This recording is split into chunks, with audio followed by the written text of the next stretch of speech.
नमस्कार। इस वीडियो में आप जानेंगे कैसे करें अपने व्यवसाय की वृद्धि स्वर विज्ञान के साथ।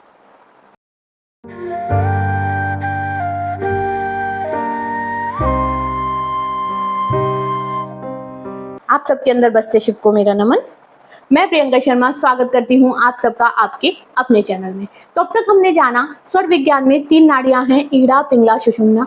कौन सी नाड़ी में कौन सा काम करना चाहिए, कौन सी नाड़ी किस चंद्र प्रधान है, कौन सी सूर्य प्रधान है, और हमारे तत्वों के बारे में हमने जाना कि कैसे पहचाने अपने तत्वों को, कैसे उन्हें एक्टिव करें मंत्रों के साथ।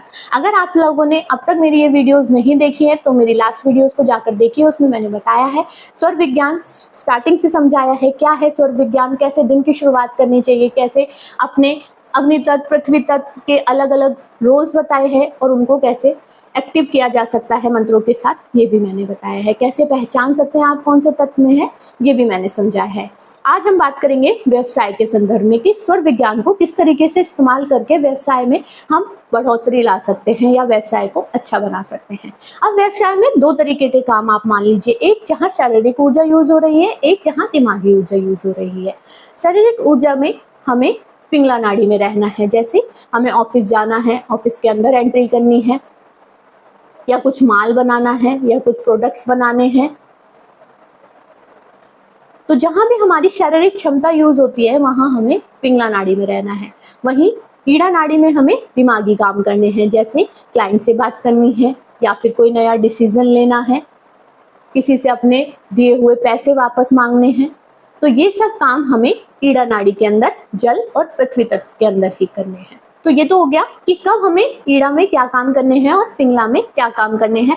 और ये याद रखिएगा, आपको ज्यादा से ज्यादा अपना जल तत्व और पृथ्वी तत्व के अंदर ही, ऑफिस के अंदर या अपने कारोबार के अंदर या अपने व्यवसाय के अंदर, जल और पृथ्वी तत्व के अंदर रहकर ही सारे काम करने हैं। मान लीजिए आप किसी को कुछ पैसा देते हैं, क्योंकि व्यवसाय में तो लेन देन चलता ही रहता है। अगर वो पैसा आपने अग्नि तत्व के अंदर किसी को दे दिया तो उसके डूबने के चांसेस बहुत ज्यादा हो जाते हैं। वहीं अगर आप जल या पृथ्वी तत्व में किसी को पैसा देते हैं तो उसके मिलने के चांसेस, मतलब वो आपको वापस मिल जाएगा, इसके चांसेस रहते हैं।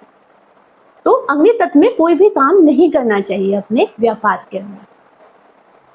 किसी से पैसे मांगने हैं तो आपका जो भी स्वर सक्रिय है उसमें जल और पृथ्वी तत्व में आकर उसी तरफ से बात कीजिए इंसान से, मतलब उसी तरफ इंसान को रख के, या अगर फोन पे मांगने उसी तरफ फोन रख के जल और पृथ्वी तत्व में जो स्वर सक्रिय है उसी में बात कीजिए, आपके पैसे मिल जाएंगे। वो आपकी बात सुनेगा, समझेगा और आपके पैसे देगा। यही कोई आपको अगर आपकी पेमेंट पे करके जाता है, आपको आपका पैसा दे के जाता है, जो भी स्वर सक्रिय है उसी स्वर की तरफ से, उसी हाथ से सांस अंदर भर के उस पैसे को लीजिए और अपने लॉकर में रखिए। इससे व्यवसाय में वृद्धि होगी, आपके पैसों में वृद्धि होगी। बहुत छोटी छोटी बारीकियां हैं, बहुत छोटी छोटी बातें हैं जो आपके व्यवसाय में बहुत कुछ बदलाव ला सकती हैं। आपको सुनने में बहुत छोटी लग रही होंगी कि ये सब करने से कैसे व्यवसाय बढ़ जाएगा, पर ये सब काम करता है।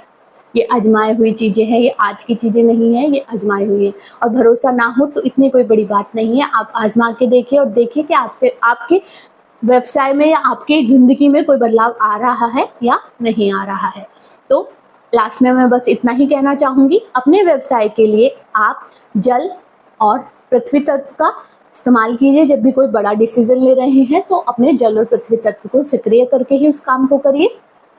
किसी को पैसा देने से पहले क्या करना है, पैसा लेते वक्त क्या करना है, ये सब मैंने आपको बता दिया है। किसी से, अब इसको आप किसी तरीके से भी जोड़ सकते हैं कि आप किसी से माल खरीदने जा रहे हैं और चाह रहे हैं कि वो मेरे हिसाब से ही माल दे दे, तो आप इंसान को जो भी स्वर सक्रिय है उसी तरफ करके बात कीजिए। मान लीजिए वो यहाँ खड़ा है और यही स्वर आपका चल रहा है, आप उससे बात करेंगे, वो आपकी स्वर बातें सुनेगा, समझेगा। जल और पृथ्वी तत्व को एक्टिव कीजिए। वम वम अंदर अंदर उच्चारण कीजिए, लम लम लम अंदर अंदर उच्चारण कीजिए, और फिर मिनटों में आपका स्वर चेंज हो जाता है। और आप उससे बात करके देखिए, आपकी बातें मानेगा, आपकी बातें समझेगा और आपको आपके मन मुताबिक होता हुआ नजर आएगा आपके व्यापार में। तो आई होप आप लोगों को समझ आया कि अपने व्यापार में किन छोटी छोटी बातों से, किन छोटी छोटी बातों का ध्यान रख के स्वर को इस्तेमाल करके आप अपने काम बना सकते हैं। तो आई होप मेरी ये कोशिश कामयाब होगी, मैं आपकी ज़िंदगी में स्वर को ला पाऊंगी।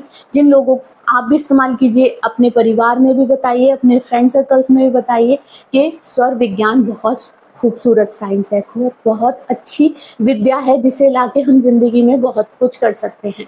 तो अब आज के लिए इतना ही। आपकी ज़िंदगी से जो भी जुड़ी परेशानी है दिए गए व्हाट्सएप नंबर पर भेजिए, मैं जितनी जल्दी हो सकेगा उसका सॉल्यूशन आप तक पहुंचाने की कोशिश करूंगी।